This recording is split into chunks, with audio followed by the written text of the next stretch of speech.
Hey guys, I'm back again. Let's give this a try. We've got some really strange lighting going on today, but we'll have to just put up with that for now. Let's do that to there, and we shall get started. Okay, let's start again. Let's get a few of you guys to turn up first.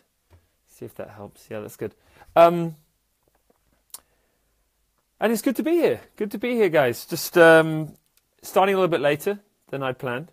And as I'm sure a lot of you can guess, I could have gone for a wee by now. And maybe that's too much information. Jill, good to see you. Let's get this show on the road. I'll get started because I know that a lot of you wanted to start at 6. So I'm going to just peer across the camera like this so that I can see my notes like that. This is one of those ones where I don't normally record on a Sunday. And obviously for good reason, because at 6 p.m. on a very sunlit road, my road is just drenched in sun. So I think it really makes the lighting super bright in here. But as long as you can see me and you can hear me, that's all good. And also, please tell me how you think the sound is, guys, as well. I'd like to know what the sound is like. Before I get started, just a little bit of housekeeping. If you want to join my emails, I've left the link above. You can click on that email, and to say thank you for joining my emails, you get a free thank you gift of my ebook, 5 Steps to a Calmer Mind, More Energized Body, and Happier Soul. So if you want to click on that link, you can download that, and you can get updates for all the kind of things that I post up in my emails once every fortnight. So guys, I'm here.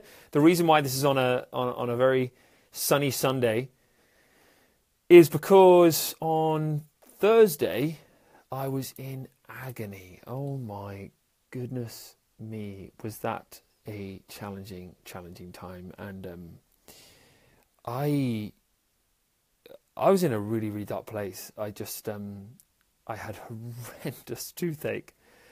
Now, my friends, I've had pretty much every single injury in the book. I've played rugby for many, many years, and surfed and done snowboarding, and I've always been an adventure kind of guy. And so I've literally done everything, and nothing comes close to the kind of pain that you get from toothache. So let me just empathize with any of you out there who have had toothache before, of just how bad it is, because my goodness me, wow, that really blew my socks off. And I just was like, I was doing things like crawling to the corner of the garden like every 15 minutes just to kind of put my head in my hands and just do this and just go into this like almost fetal position.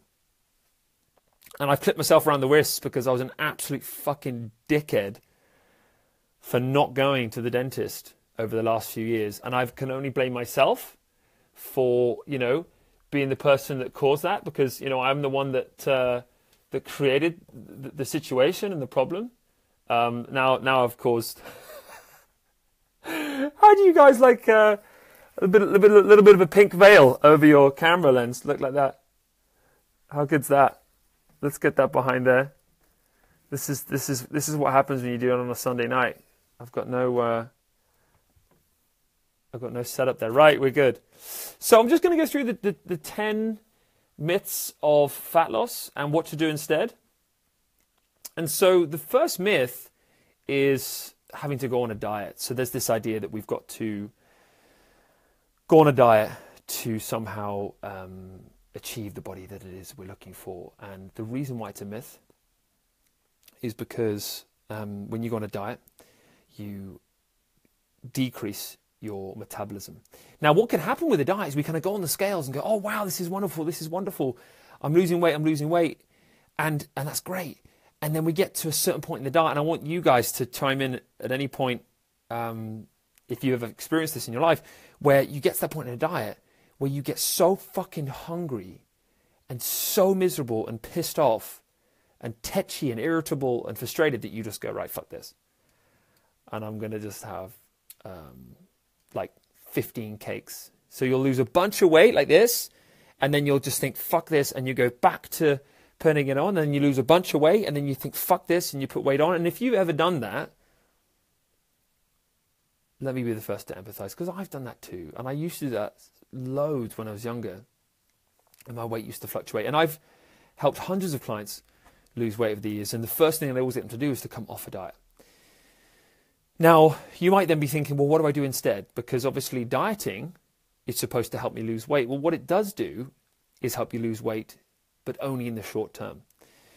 Because what dieting does is kind of get us really excited. It helps us lose lots and lots of weight in a very, very short period. But actually, that does more damage to our metabolism long term. So the only real way to lose weight long term is to just declare, and I want you to do this in your head right now, if you have any body shape goals that you want to aspire to this year in 2017, I want you to say to yourself this line: I, enter your name, shall eat today the same as I'm going to eat next month, and the same that I'm going to eat the month after that, and the month after that, and the month after that. And what you'll find is, by supporting your metabolism, you will naturally lose weight by feeling well. Because if you feel well, there goes my head. If you feel well, you have a natural inclination to want to move your body. And if you want to move your body, you tend to increase your metabolism. And if you increase your metabolism, you burn more calories and you lose weight just effortlessly. It doesn't have to be such a mission. But if you go on a diet, you are heading towards failure, because you're going to get seriously hungry, pissed off, and you're just not going to want to do it after or a month or two, because you're just going to be so miserable and hungry. Unless you're the kind of person, and please comment below if you are, where you're just like, yeah, fuck it, I can do diets and I'm just fine, and I do them all the time, all year. If you're that kind of person, great. But if you're like most people, then come off the diet. That's the first thing to do. So that's the first thing, is that the first myth is that diets work. The second myth is that you have to weigh yourself. Now, the reason why that's a myth is because when you are training, as in when you're doing high quality training, like kind of weight training and yoga and swimming and lots of hiking, and you're doing these kind of things, surfing, stand-up paddleboarding, when you're doing those kind of activities, you're going to find that you tone your body. And when you tone your body, you're basically building muscle. So when you increase the amount of muscle you have in your body, the scales can go up. So that's why I want you to grab the scales and fucking throw them in the bin. Because all they do is cause absolute havoc with your mind. Because during the down times, as in during the moments where, like, obviously the weight's gone up, it makes us go, oh no, I've gained 4 pounds in 2 days, which is, by the way, impossible. 95% of that will be water, inflammation, all kinds of other things. Or when the times are going really well and it gives us a boost and we've lost weight, we go, oh my God, great, I've got it all solved. I'll go back to cake and beers. So what weighing ourselves does is make us arrogant, and also make us lose self-esteem and confidence. So what we want to do is approach our weight and our body image in a much more Zen Buddhist way. We want to approach it as just, I'm going to be present with it. What does my body need? What does my body want? Throw away the scales. Be active. Look after your body. Get loads of rest. Don't worry about the scales, because all the scales are going to do is going to make you either too confident or too unconfident. Because the weight tends to fluctuate depending on the time of the month for females, how much sleep we've had, how much carbohydrate we've eaten, whether we've exercised, how much water we've drank, all these kind of factors. And your hormones just go up and down and up and down. So the scale weight is just so unreliable. The only way to really measure results is for you to just kind of look in the mirror, because there's the old saying, the mirror never lies. The third myth is that you have to sweat your ass off. Now, the reason why that is a myth is because, now listen, I want you to comment in. Are you the kind of person that has a belief that you've got to really, really train hard to lose weight? I want you to comment in. If that's you, just say, yes, that's me. I'm that kind of person. Because we've all been there. I've been there. And we tend to see that in the media and adverts, all these things. And you have these cheesy people on the TV screen going, hey, and they're doing that kind of like exercise machine thing on QVC, and it's like lose 30 pounds in like 4 hours, and it's just a load of fucking shit. It's a load of marketing bullshit. I get really passionate about this, as you can tell. The only way to sustainably lose weight and come away from the myth and the idea that you've got to sweat your ass off to lose weight is to remember that the harder you train, the hungrier it's going to make you. The hungrier it's going to make you, the harder it's going to be to lose weight. Now, why is it that some people are able to lose weight whilst doing loads and loads of exercise? Well, the reason being is that they don't change their diet. They just do loads and loads and loads of training. Now, listen, if that's you, again, amazing. But the reason why I feel this is a myth is because 99% of the time when I'm helping a client lose weight, the last thing they need is even more sugar cravings, even more carbohydrate cravings, even more beer cravings, all these cravings that we get when we train harder and harder and harder. So what you got to do is instead strike a balance. And it's more about kind of just walking, gentle activity, occasional intense workouts. And by the way, if you become much more advanced in your training, then amazing, and you get to know your body even better. Now listen, I'll be the first to admit that I do train and exercise quite intensely quite often, but I also have a handle and understanding that I need to then take care of my cravings and make sure that I don't eat sugar until Sundays and all these little things that we're going to talk about in a bit anyway. But the point is, remember that it is a massive myth that you don't have to sweat your butt off in the gym to lose weight. Losing weight is just about sustainable well-being and lifestyle and getting to bed on time and just eating good meals and doing lots of walking in the day and having fun. And that's really sustainable weight loss. It doesn't have to mean that you're in the gym sweating away, because actually that can almost do more harm than good.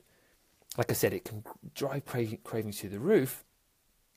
Also, it can leave you feeling tired and stressed and finding life even more difficult, because often what people do is they do the exercise thing and they do a diet at the same time, and so they have no energy, they feel crazily irritable, they want to snap at everybody, they just aren't enjoying life. And so this whole idea that going on a diet and doing those exercises is supposed to make us happy can be meaningless, because it can actually sometimes do the opposite, because we go too far the other way. So it's like, what I tend to say to people is it's that losing weight, a bit like making money actually, or meeting a partner.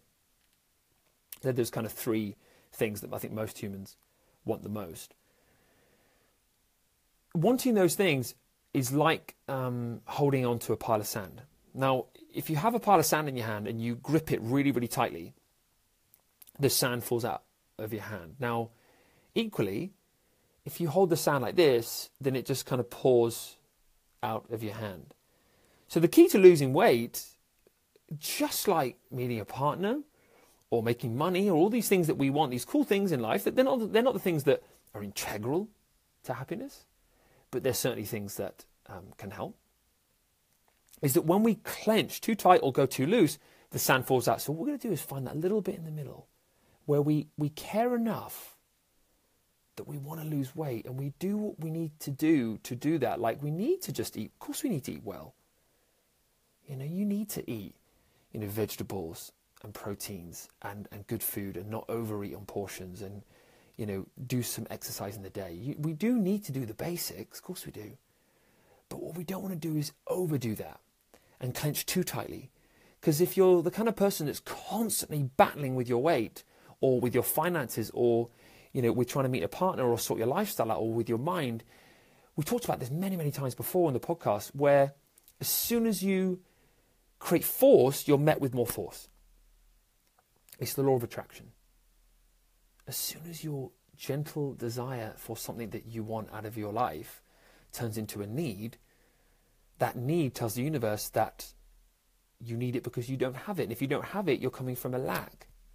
And when you come from lack, more of the same keep showing up. So what you got to do is find that Zen Buddhist sweet spot, which is that I care, and I do care about this weight that I want to lose and this body that I want to achieve, but I also kind of want to approach it fairly lightheartedly too. I don't want to get so wrapped up in the exact amount of calories that I'm eating every day and the exact amount of steps that I've done and the exact amount of sips of alcohol that I've drunk in a week and all those kinds of things. Because if we do that, we start to battle with our weight loss. And when we battle with our weight loss, again, like I said, it can almost do more harm than good. So you've got to find that little sweet spot, which is really, really caring and putting in those really solid foundations to weight loss, but also kind of lightening up about it a little bit as well, and not kind of constantly weighing yourself every day and constantly looking at your stomach in the mirror, or constantly checking your body fat on the scales at the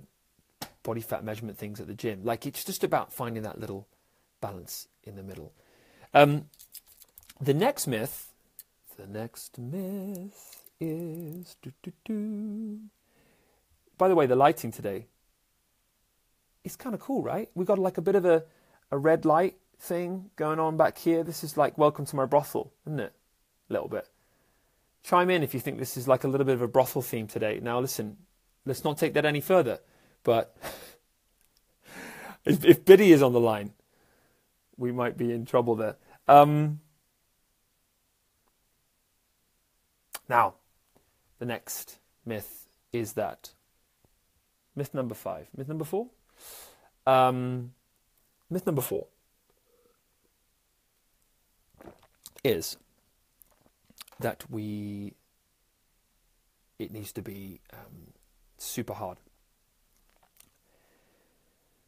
Now, like I said earlier, weight loss is one of those ones where, just like making money, just like meeting a partner, just like all these things that we want, these cool things in life, just like wanting more health, like whatever it is that you want, the harder that you make it for yourself, and the less that you enjoy what it is that you're doing in, let's say, your exercise and your meals, the harder it's going to be to achieve. And the reason why is very simple. Firstly, it's law of attraction. Because if you're depressed about having to exercise and depressed about having to eat salads, then none of the weight loss that you want to achieve is going to show up. Because your happiness dictates your success on a spiritual level, like just how much you're vibrating, and the frequency with which you're vibrating will dictate what it is you're looking to achieve. So that's the first thing. And the second thing is just very, very basic on the motivational front as well, which is that if you're having a shit time with eating well and trying to just cook vegetables and getting out to exercise and doing all these things, then you're having a shit time. And then what's the fucking point? Like, it's a massive cliche, but we're here once. So you've got to kind of think to yourself, right, well, this is supposed to be making me healthier, which is supposed to therefore make me feel more well and lighter and more confident, which is supposed to make me happier. And it's not doing that. Because really, the ultimate currency is happiness, as we all know. Like, it's the one thing that we all want. We all want happiness. That's why we'd want to lose weight. That's why we'd want to make more money, or meet someone, or meditate, or do any of these things that we do, is that we'd want to have more happiness. Now, if it's not making you happy, firstly, that it's going to push away what it is that you want, just on a law of attraction front, but also it's going to make it really hard to turn up and go for a walk, to do your yoga, to do your Pilates, to go to the gym, to go and have a swim in the sea. I don't know, whatever it is, but it's going to make it really, really hard. If your motivation is weight loss, it's going to be really, really difficult every single time you go to train. If your motivation is happiness, and the happiness that you get from movement, motivation will never be an issue. And when a motivation is never an issue, you turn up, and you turn up, and you turn up. And the more you turn up, the more you increase your metabolism.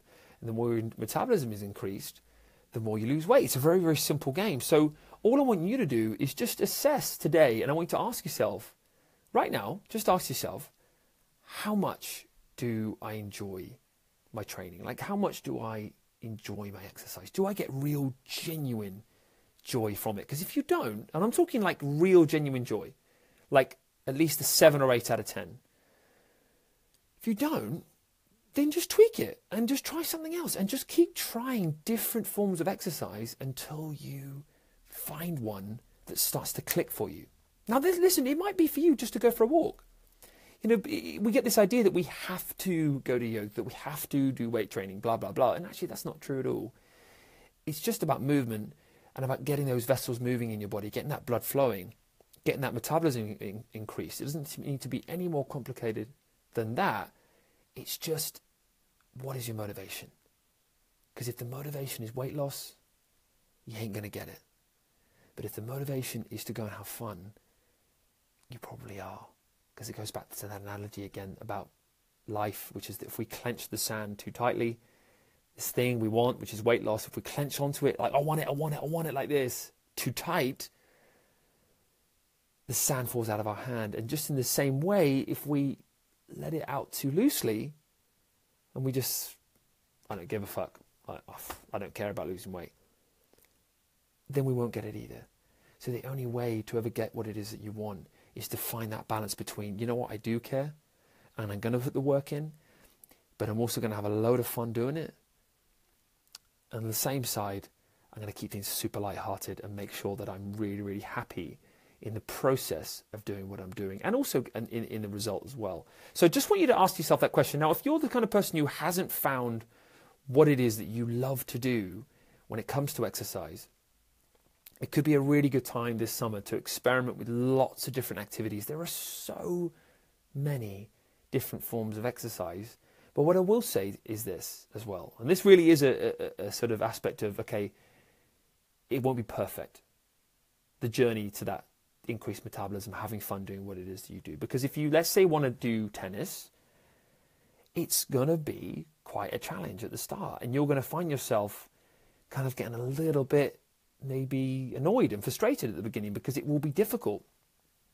But of course, the more you turn up and the more you turn up and the more you turn up, your skill level will rise and rise and rise and rise. And when you've got this much of a challenge and this much skill, you meet this little zone in the middle called flow. And when you reach this thing psychologists call flow, you get more happiness than I can even try and describe in words. Because time goes out the window and you are absolutely immersed in pure instinctual joy. For me, I get that with surfing, with skating, with tennis, when I'm just playing shots and I'm thinking of the next shot and then I'm running to the next one and I've got no thoughts about how high my heart rate is, how many calories I'm burning. I haven't got a fucking clue. I just get to the end of the game and go, wow, that was really amazing. And it would have been the equivalent of like 3 or 4 gym sessions. That's the beauty of sport and of doing things that bring you joy. But you've got to put in a bit of work as well. Like, you can't just get that flow, this bit we had in the middle where the challenge is here and the skill is here, without working like this on your skills. So let's say you want to surf. Let's say you want to really do the surfing thing. Now, surfing's my biggest joy in life. Nothing brings me more joy than being out on a wave and being out in the sea. But it's been a long journey. And it's a journey of working on my craft. And I really, really put time and effort, and I do my stretches for it. I do loads of background work on it in terms of my nutrition and getting to bed on time so that I can get up super early to go for a dawny surf. And just like my whole lifestyle, I engineer around it because I know how much joy it gives me to be completely immersed in the moment like that. So I want you to just think, and listen, you might already have it. You might already have the thing that you love to do. It might be the dancing that you do. I've seen a lot of the comments here already talking about Zumba. It might be dancing, and that's wonderful. But you might not have found that thing that you love to do yet. So just keep pursuing it until you get a bit of an idea, get a bit of a feeling from something, and then, and maybe I'll go back a bit more, and then maybe I'll go back a bit more. And then as your skill increases like this, and the challenge is up here, you can find this bit in the middle called flow, where you don't even think, you haven't got any thoughts, you're just immersed in the moment, having fun. And my God, my friend, staying slim, staying lean, staying healthy is just a fucking breeze when you can go into the flow. Because there's no thoughts of like, God, look at the watch, like how many sets have we got left, or how much longer have I got left on the treadmill, or, you know, there's never a single thought of that. You're just loving it, and time just flies by. So that was the next myth. The next myth, by the way, comments on the brothel were appreciated. It is kind of, it's red lighty in here, isn't it? I've had to sort out this crazy little situation tonight, which is that because there's so much sun on the road, all these big red curtains that I've got either side of me are sort of creating this weird glow behind. And anyway, we don't mind a brothel, do we? It's not turning into that kind of channel, by the way. Now, myth number 5 is that we have to avoid yummy foods. The reason it's a myth is because,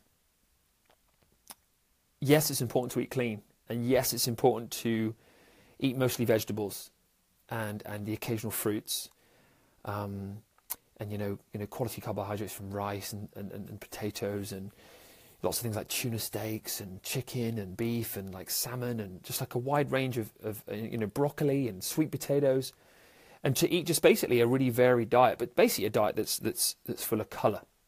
That's the most important thing that I always try and tell everybody. Fill your plate with colour.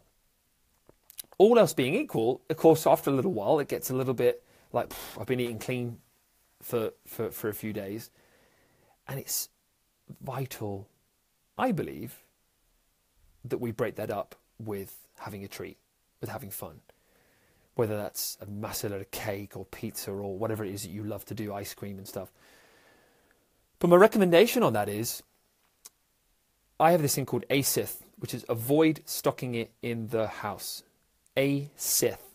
And the reason I do that is because I have a real inability to stop at like 1 or 2 biscuits. Like, I have this thing where I've just got to eat the whole fucking packet, and I don't know why. It's something I clearly need to fix. I'm either all or nothing. This is obviously my perfectionist habits.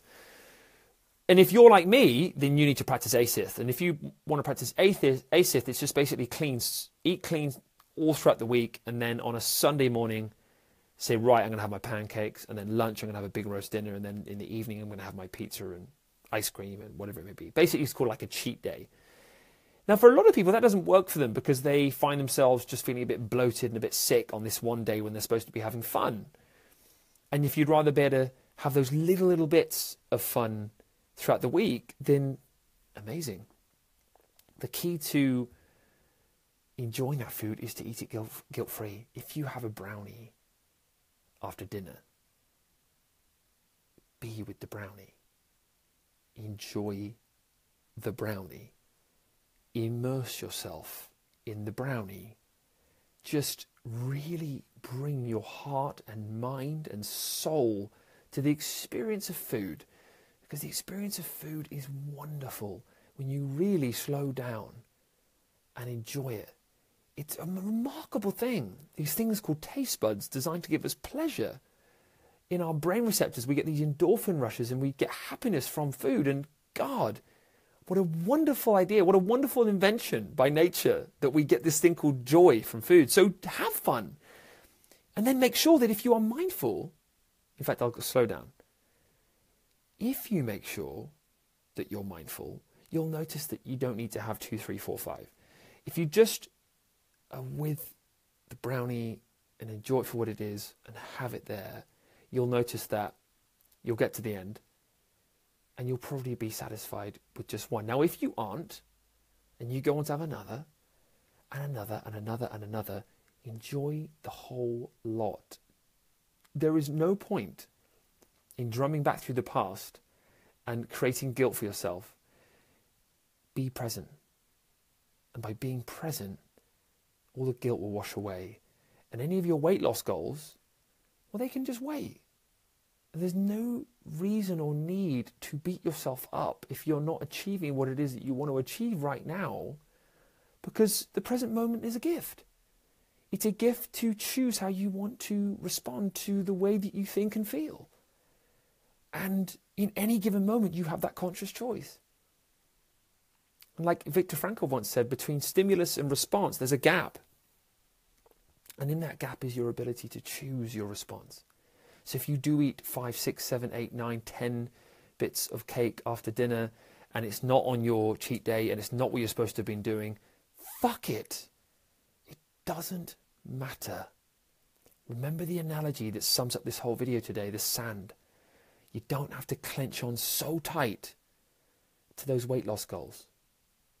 Because another day, tomorrow is another day. You can start afresh.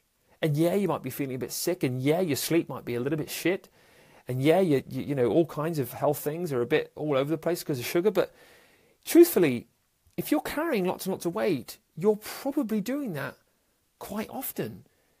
But the key to being happy is just choosing to be kind to yourself for having done that. You don't have to abide by society's rules for how you look. Now, listen, if you do have deep underlying goals to sort your body out and get into the kind of shape you know you can be in, then great. But if you don't, and you deep down have a moment to yourself, maybe on this video today, maybe this week, maybe this month, maybe this year, maybe in just your life in general, you have this moment of like an epiphany where you just go, God damn it, I'm really happy being in this shape, and I don't give a shit.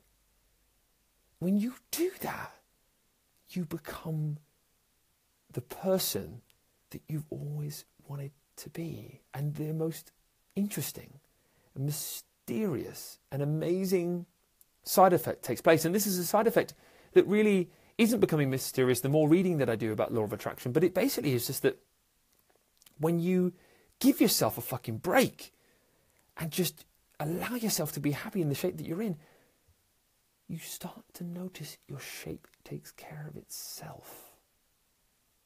Because you're starting to go towards good feelings. And as you start to go towards good feelings, more good things start to happen and take place. And what you start to notice by feeling good is that you do eat that little bit less, and that you do that little bit more exercise. But it starts with feeling good. And if you don't feel good, you're not going to want to exercise. You're not going to want to eat well. So it's one gigantic, universal, paradoxical law of attraction.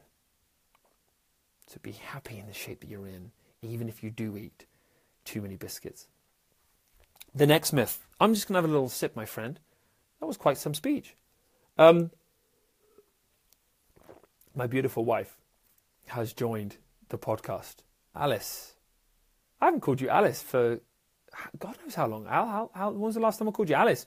I think on our wedding day I called you Alice when I had to say our vows. She's a gorgeous girl, my friends. I am so blessed to have such a wonderful human being in my life. And it's not perfect. Like, we do definitely argue, and I've got no qualms about admitting that. And I know that I have massive flaws. I know that she has quirks and tendencies. I'm going to be... Notice how I was careful how I said that then. But we do. We both have these quirks and these things, and we don't always get on. But I think all in all, we seek to understand each other. I think that's the real key to success in any relationship, is that we try to really understand where each other are coming from, and also what we want from the relationship. You know, being very frank and honest about our sex life, and about chores, and about the kind of time and quality of time that we spend together and don't spend together, and all those kinds of things. So it's just about being super honest, openly communicating what we want. And I think that's a real key to success in relationships. I'm going to talk more about relationships next week. And if you guys want me to talk about, let's say, 10 keys to improving close relationships next week, then please comment below and just say, yeah, you'd like that. So I'd like to cover that on one of these podcasts. The next myth number 6,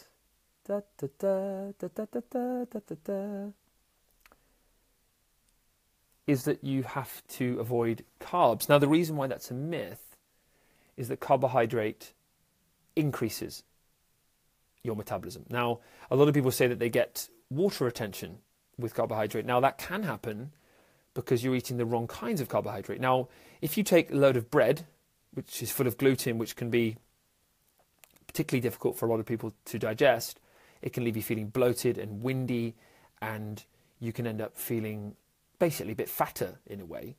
which is why carbs can get a bad rep, because you just don't tolerate them very well. If, on the other hand, you ate a load of rice, which is gluten-free, you may end up finding that your tummy stays flat and that you just soak in all that carbohydrate into where it's supposed to go, into your muscles, into your brain, into your liver. You just need to experiment. And I'm not saying gluten-free is the way to go. It's 100% foolproof. You know, I'm gluten-free. I eat a very, pretty strict paleo diet, which I think a lot of you may have heard of. It's more of a lifestyle than a diet. I do not diet, that's for sure. But the point is that carbohydrates get a bad rep, and actually it's often just that people are eating the wrong kinds. So I just want you to experiment with different kinds of carbohydrates and see how you respond to those different ones. Now, like in terms of a range, you've got like rice, brown rice, squash, sweet potato, gluten-free products like gluten-free bread, obviously fruit, but I would just go a little easier on making fruit your staple carbohydrate, because it can really feed a lot of the sort of wrong bacteria that you don't want to be feeding, and those bacteria are in your lower intestine, and they're your fungus, your natural. We all have this thing called candida, which sits in our gut, but it can really increase the more sugars from fruit that we feed it, and the more that we feed it and increase it, the more symptoms of like thrush and brain fog and tiredness and irritability and poor sleep can creep up. So I'd just be very, very conscious that you don't make fruit too much of a staple in your daily diet. So what I'd say in terms of your staple carb is make it like, rice, brown rice, sweet potato, those kind of things. And you'll notice your metabolism is increased because you're taking on carbs, because carbs are not the enemy. It's been proven thousands of times that carbohydrate actually increase your metabolism rather than decrease it. So just something to experiment with there, something to play with. And then the final myth is that you somehow have to beat yourself up if you slip on this whole regime. If you are the kind of person who goes through good phases and goes through bad phases and goes through medium phases, all I want you to do is be present with every phase that you're in. If you're in a good habitual phase of getting to bed on time, because getting to bed on time is essential to fat loss, because if you go to bed and get a solid 8, 9, 10 hours sleep, you produce the kind of hormones that make you less hungry. So it's absolutely essential that you get really good sleep. But if you've been getting really good sleep, eating your good quality carbs, like getting in your training and exercise, making it fun. You've been having the odd treat. You've been doing really, really well, and your body's getting toned and light and svelte, and you're feeling happy, and you're getting joy from your movement. If all of that's happening, and then for some reason you get thrown off the wagon, and life gets in the way, and you get stressed, and you start eating the wrong things, and you drink too much, and you get really few bad nights sleep, and you just go way off the wagon, and then that becomes a habit. You've put on a few pounds, and you start just go, whoa. Listen to this tip. This is huge. Don't wish that you were back doing well again, because the more that you wish, and the more that you just get frustrated in that way of like, oh, I wish I could just get that back, I had such a good routine, the more and more that you have those kind of thoughts, the harder and harder it's going to be to go back to where it is that you were, because it goes back to the sand analogy, because now you're clenching too hard. Yeah, you don't want to open the palm up too much like this and not care at all and let all the sand pour out, but you don't want to clench really, really hard and be like, oh my God, I just want to get back that good regime that I had when I was eating really well and I was drinking water and I was, exercising and all these things, because the more you kind of clench, again, the sand's going to pour out. So the big analogy of today's podcast is put the sand in your hand just like this. In every single moment that you're in when it comes to your diet, exercise, body shape, body confidence, lifestyle. Care enough to want to peel vegetables, get to bed on time, drink water, meditate, do your toning exercises, do your yoga, do your walks in nature, do what it is that you need to do. But also live a little as well. Find that balance. And like I said, it's about kind of caring, but kind of not caring all at once, which I know sounds a bit confusing, but that's the Zen approach. It's about kind of making sure that you remain very mindful that the present moment is all you ever got. And that being said, you just treat every single moment with the same respect as the last. And that's why I told you to fucking get rid of those stupid scales, because they either wreak havoc with our confidence one way, as we get super confident. Oh my God, I've lost loads of weight. Now I'm going to go down the pub and have 10 pints of beer and smash down 5 pizzas, which does us no good. But on the other end of the scale, it makes us go, oh no, oh no, oh no. And now I need to just not eat at all and just diet and diet and diet. And that's why I really want you to get rid of the scales, because they're so unreliable. I just want you to instead listen to what your body needs. Because the more that you just listen to what your body needs, the more in harmony you are with that balance, making balance your absolute objective. Not too little exercise, but not too much. Not too little food, but not too much. When you make that kind of goal, when you make balance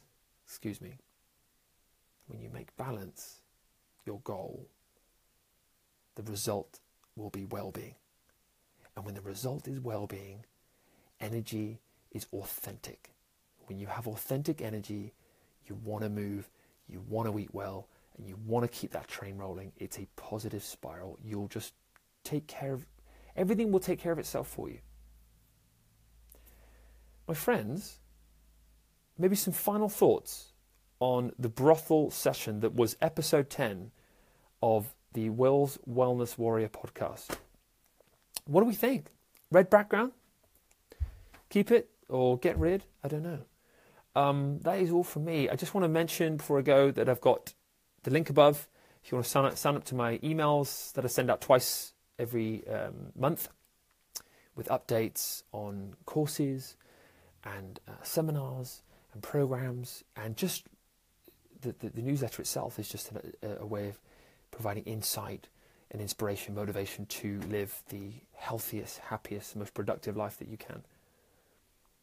My friends, I also want to say that I feel unbelievably blessed with the messages of love and support during my tooth thing, because I can definitely help you when it comes to your well-being, your mindset, your health, your relationships, your life in general. But what I definitely cannot help you with, if you think about the whole pie chart here, there's a massive chunk missing called teeth. Do not fucking ask me for any advice on teeth, because I am shit, clearly, at giving advice on teeth, because I didn't want my talk whatsoever. I had a massive chunk in my tooth, it was missing for years and years, and through just fear, I just didn't go to the dentist, and I was a douchebag, and I clipped my own wrist, and there you go. I'll take my humble pie, and I did go there, and it was a bit horrible, I won't lie, like, so I was like, oh my God, it's just too much. But we did it, and I just wanted to say thank you so much for the love and support that you wrote in to the group. It just means so much to me.